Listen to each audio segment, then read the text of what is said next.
इसमें संधि प्रकरण, संधि के विषय में हम आपको बताएंगे कि यहाँ पर इसमें देखिए कि महात्मा गांधी ने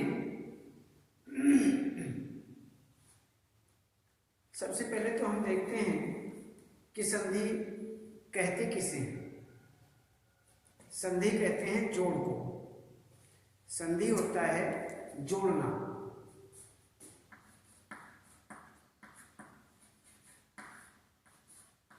संधि जोड़ना।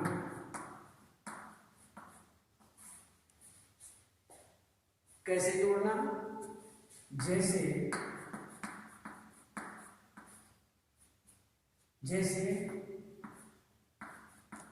स्व आधीन,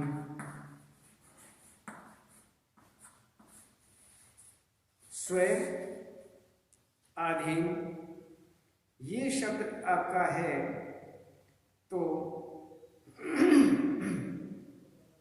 ये यहाँ पर स्व,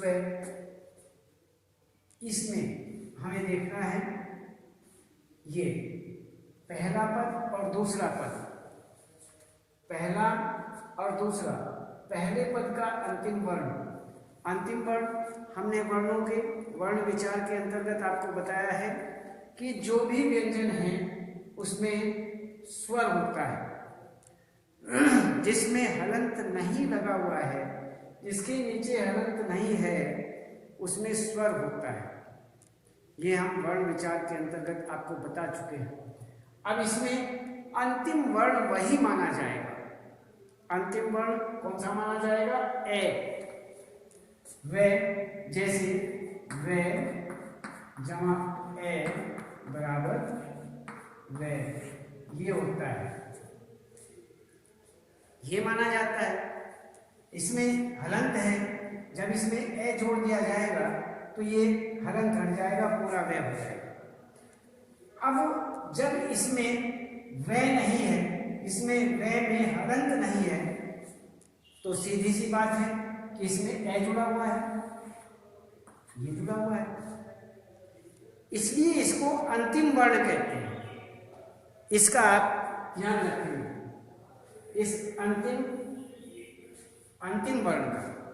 तो यहां पर अंतिम वर्ण कौन सा है? ए।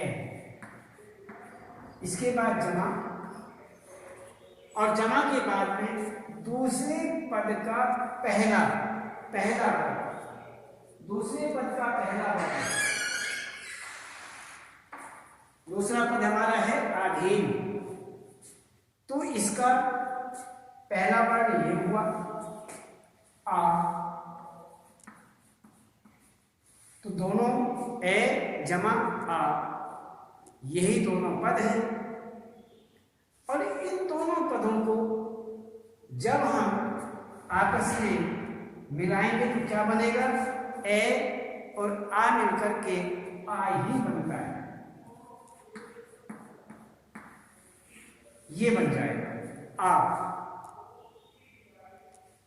अब हमें देखना है, इसमें से हम ए निकाल चुके हैं। ये शब्द क्या है? स्व, हलंत वाला, ये ध्यान रखना। इसमें से हमने ए निकाल दिया और जमा ये बन गया, इसका हमने पहला ये भी हटा दिया, इसमें क्या बन गया? धीन, ये धीन बन गया, यही तो बचा है। आज जब हमने ले लिया दूसरे पद का पहला वर्ण हम ले चुके हैं, आगे बचता है धीन, और इसमें क्या बचता है? इसका अंतिम वर्ण हम ले चुके हैं, अंतिम वर्ण हमने लिया है, तो इसमें हलंत आ गया।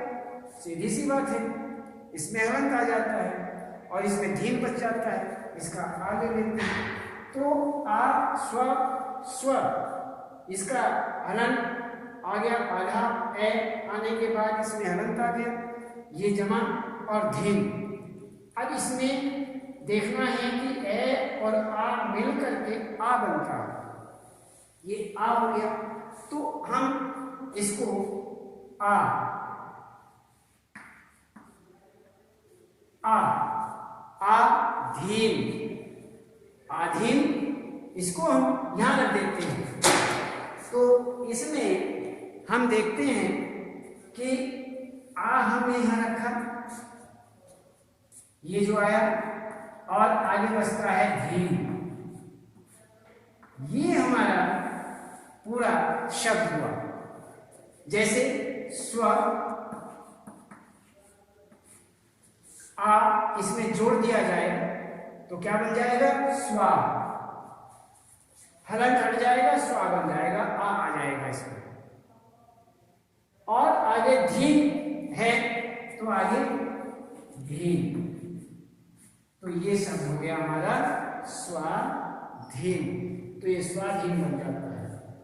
इसमें स्वाधीन, स्वाधीन,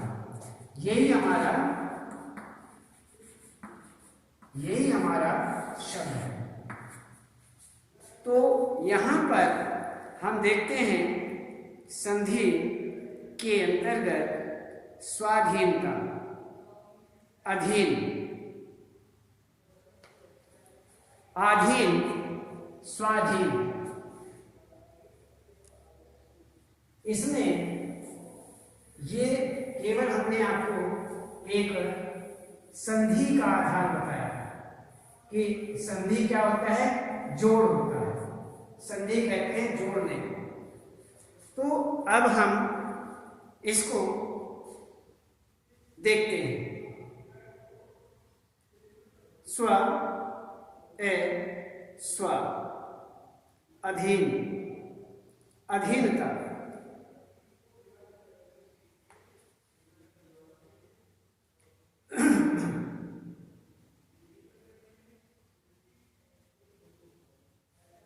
तो इसमें एक हुआ स्व। अब देखते हैं, जैसे महात्मा गांधी ने स्वाधीनता के लिए सत्याग्रह किया, यथार्थ में वे धर्मात्मा थे। ये जो शब्द हैं इनके विषय में देखते हैं। जैसे महात्मा, महात्मा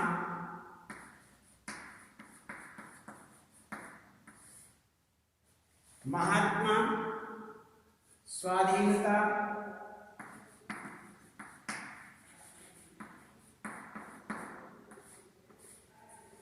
स्वाधीनता, सत्याग्रह,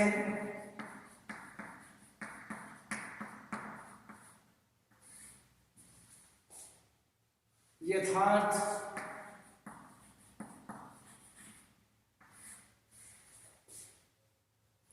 धर्मात्मा,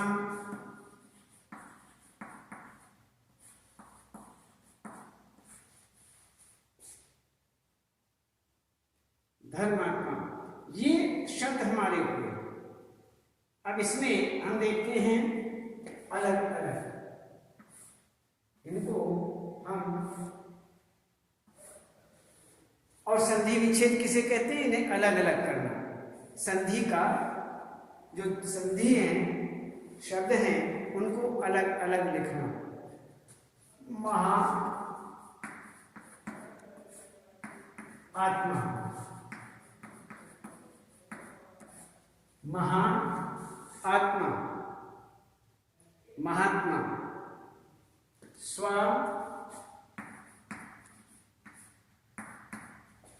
स्व, स्व, अधीनता,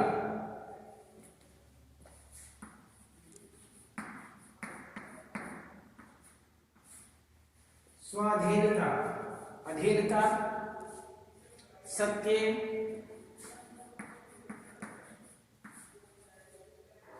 सत्य, आग्रह,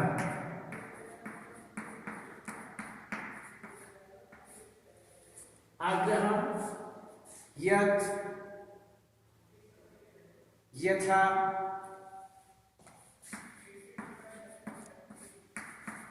अर्थ, और धर्म,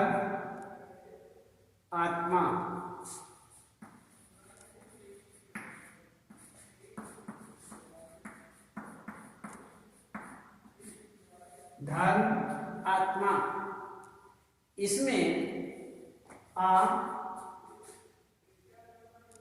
ये हम देखते हैं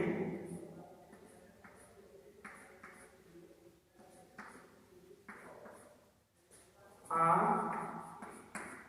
जमा आ बराबर आ, ए जमा ए बराबर आ, ए जमा आ बराबर आ जमा ए बराबर आ बराबर आ। इसमें ए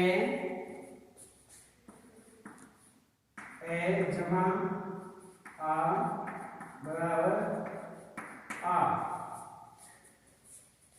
ये हुआ। तो इस तरह से यहाँ पर ये सारी स्थितियाँ बनती है। यही इनके लास्ट में पहला पद जो है उसका अंतिम वर्ण आ, दूसरे पद का प्रथम वर्ण आ मिलकर के आ बन गया। इसमें आपको बताया हमने पहला वर्ण ए, दूसरा वर्ण ए, दोनों मिलकर के आ हो गया।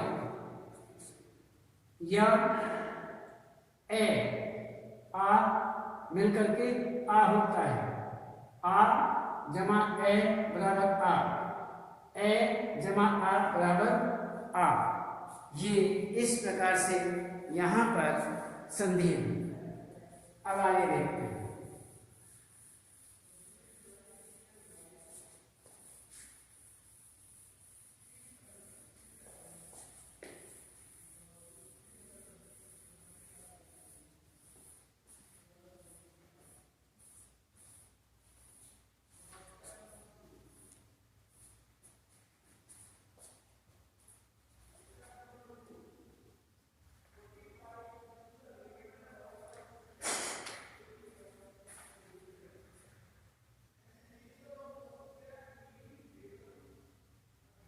अब हम देखते हैं कि संधि कहते किसे हैं।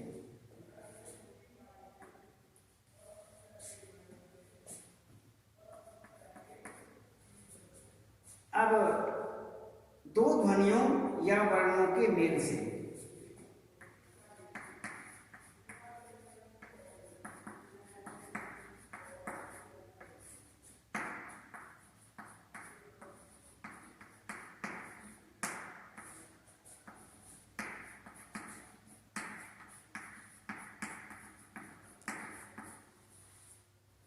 के मेल से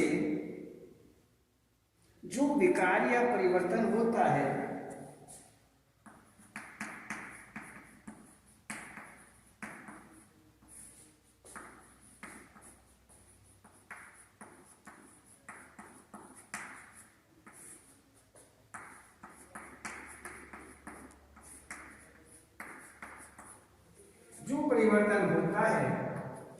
उसे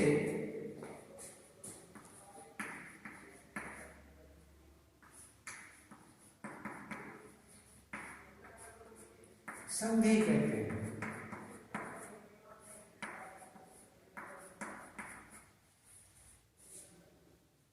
उसे संधि कहते हैं। तो जब हम इन्हें जोड़ते हैं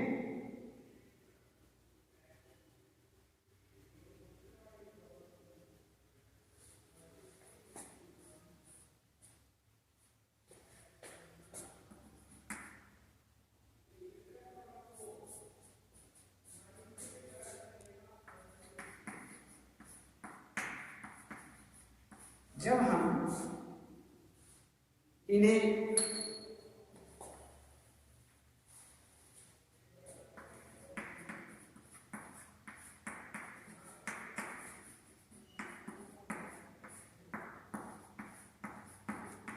जोड़ते हैं तो संधि होती है।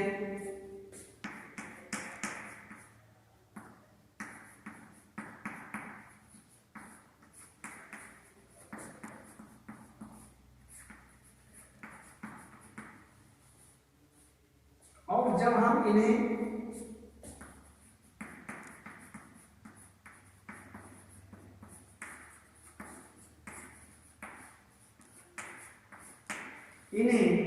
पूर्व स्थिति में लाते हैं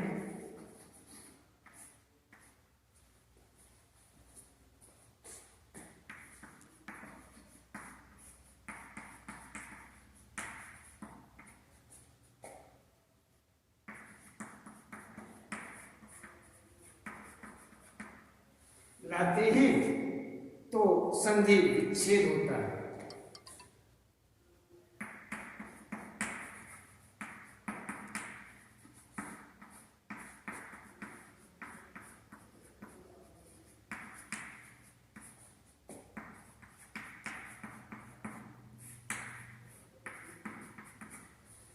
इसे संधि विच्छेद कहते हैं। यहां पर संधि के 3 भेद माने जाते हैं। संधि के 3 भेद होते हैं।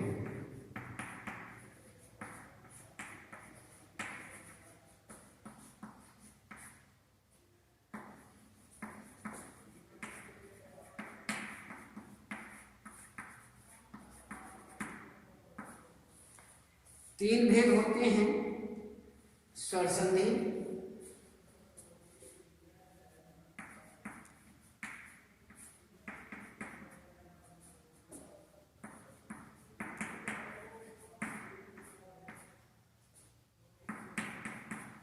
स्वर संधि, व्यंजन संधि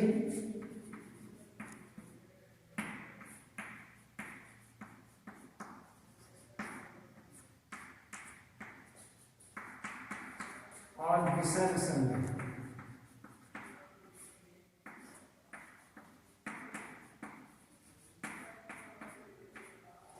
तीन संधियां होती हैं। संधि के 3 भेद माने जाते हैं: स्वर संधि, व्यंजन संधि और विसर्ग संधि। अब हमने ये देखा कि 2 ध्वनियों या वर्णों के मेल से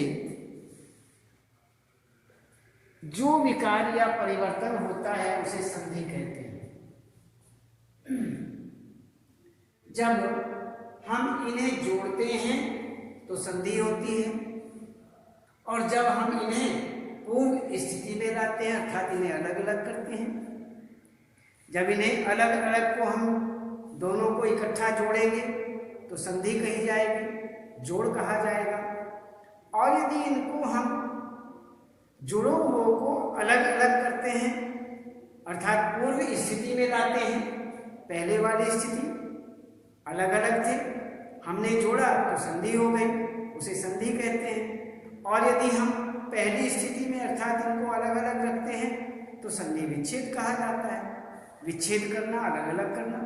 तो वही कहा, जब हम इन्हें जोड़ते हैं तो संधि होती है, उसे संधि कहते हैं। और जब हम इन्हें पूर्व स्थिति में लाते हैं अर्थात अलग अलग करते हैं तो उसे विच्छेद कहते हैं, उसे संधि विच्छेद कहते हैं, उसे वो संधि तो संधि विच्छेद होता है।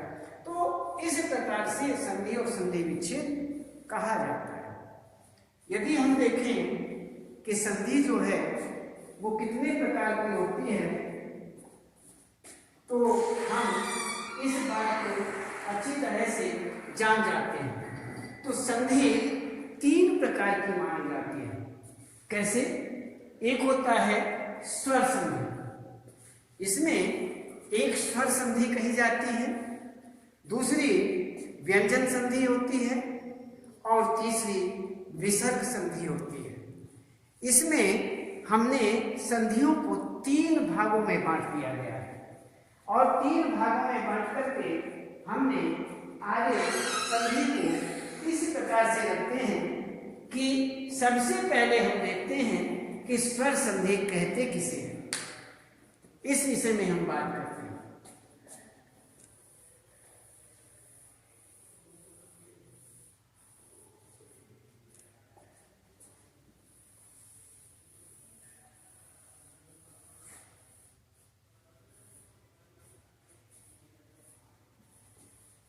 स्वर संधि के विषय में। तो स्वर संधि कहते किसे? हमने 3 बातें बताई आपको कि एक हुआ स्वर संधि,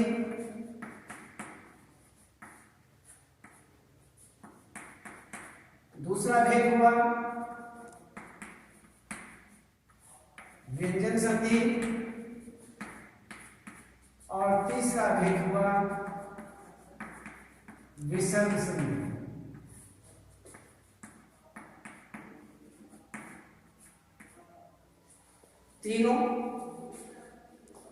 तीनों हैं, तो हम तीनों के विषय में ही बात करेंगे, लेकिन फिलहाल हम स्वर संधि के विषय में बात करते हैं।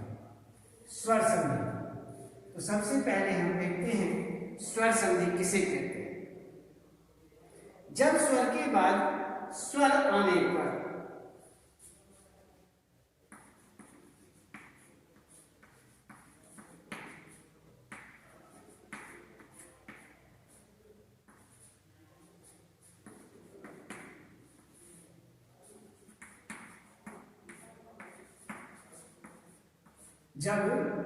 स्वर वर्ण के बाद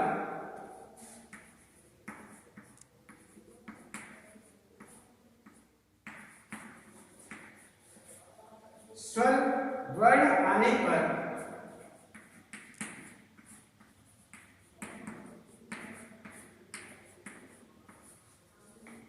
पर जो विकार या परिवर्तन होता है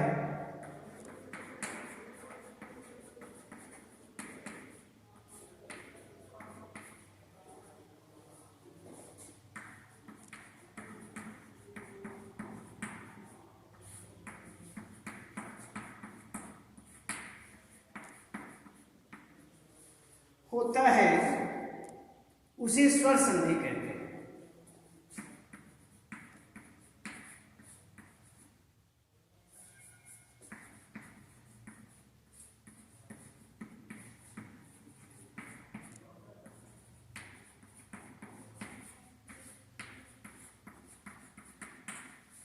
उसे स्वर संधि कहते हैं। अब हम ये देखते हैं कि स्वर संधि किसे कहते हैं। जब कोई स्वर वर्ण के बाद स्वर वर्ण ही आता है, आने पर जो विकार आता है, जो रूप बदलता है या परिवर्तन होता है, बदलना, परिवर्तन होना, विकार होना, सब एक क्रियाएं हैं, तो उसे हम स्वर संधि कहते हैं। अब इसमें अब स्वर संधि तो इसे कहा गया स्वर के बाद स्वर आ जाए, स्वर के बाद भी स्वर वर्ण ही आ जाए, तो दोनों को मिलकर के क्या बनता है, क्या परिवर्तन होता है, उसमें क्या विकार आता है, क्या बदलाव आता है, उसे ही, उस बदलाव को ही हम स्वर संधि कहते हैं। अब देखते हैं कि स्वर संधि के भेद कितने होते हैं। स्वर संधि के 5 भेद माने जाते हैं।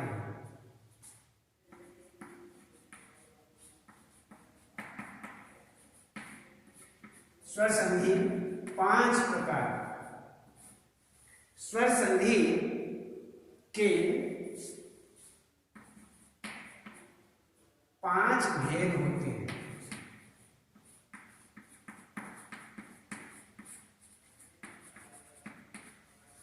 पांच भेद माने जाते हैं। अब कौन कौन से, अब देखते हैं। स्वर संधि के यहां पर 5 भेद माने गए। अब सबसे पहले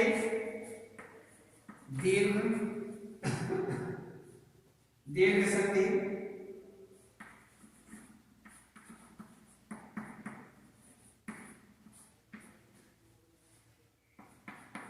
दूसरा गुण संधि,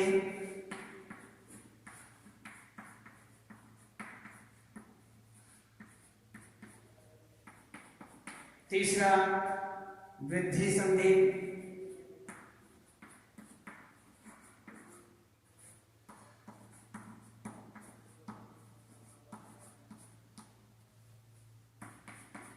चौथा यण संधि,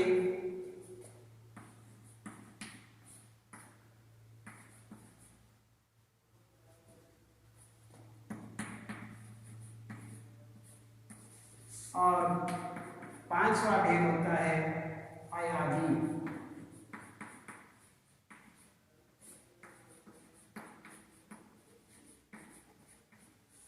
अयादी संधि। तो ये 5 भेद माने जाते हैं। अब पांचों भेदों में आप ये बहुत अच्छी तरह से जान जाएंगे। इस प्रकार से यहां पर हमने संधि के 3 भेद बताए। संधि के 3 भेद होते हैं, स्वर संधि, व्यंजन संधि, विसर्ग संधि। अब इन तीनों में स्वर संधि के विषय में विचार करते हैं। स्वर संधि जब स्वर के बाद स्वर वर्ण आ जाए और उनके आने के बाद जो उसमें परिवर्तन होता है, जो विकार आता है, जो बदलाव होता है, वो बदलाव ही स्वर संधि कहा जाता है। उसे ही हम स्वर संधि कहते हैं। अब स्वर संधि के कितने भेद होते हैं? स्वर संधि के 5 भेद माने जाते हैं। पांचों में दीर्घ संधि, गुण संधि, वृद्धि संधि, यण संधि और अयादी संधि। तो इस तरह से अब इनके परिभाषाएं और अन्य हम आपको कल बताएंगे। आज केवल इतना है।